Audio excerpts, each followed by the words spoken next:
We now want to move on to some other news regarding the national carrier.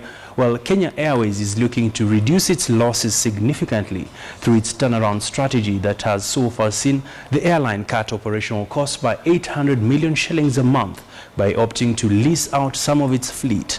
The national carrier that flies to over 50 destinations around the world reported a loss of 25.7 billion shillings in 2015, attributed to a tough aviation environment at the time that saw the airline incur increased operating costs on some of the key routes.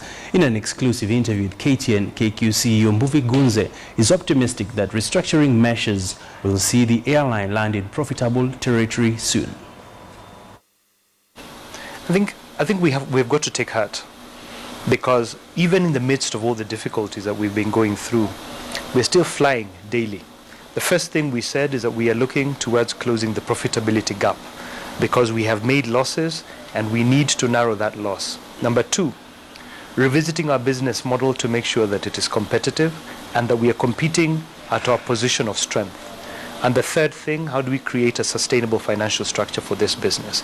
And each of those things we are now executing. If I say, for example, reducing the profitability gap, in this period we have closed quite a number of deals. For example, reducing our fleet costs. We've sold aircrafts, we have subleased others, and combined those will be saving us from next month $8 million a month, 800 million shillings a month in terms of fleet costs. Combined there is revenue targets, there is cost targets. And so we are now at the point where the execution in earnest is actually happening.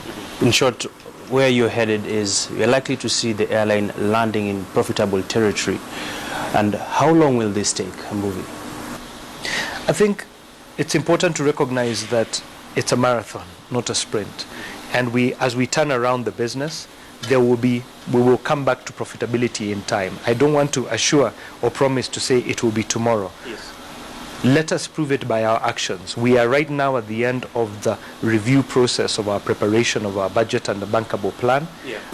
What would be your message right now to the employees? We speak to our staff every time. In fact, even last week I wrote a note to the staff just updating them on where we are on the turnaround.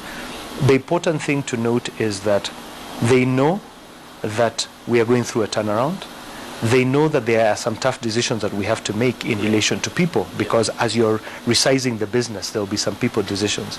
But they know also, and we've talked about this, that when we are ready to talk about those decisions, we will come to them in a respectable way, because there are channels for that conversation to be had. And we said that by the end of the month, in the next 3-4 weeks, we will be ready to have that conversation. But they also understand that those are difficult decisions that we'll have to make. And the staff have told us, hey, listen, please come and tell us. Tell us when you're ready, because we don't want to be in this anxiety position. But they understand that position.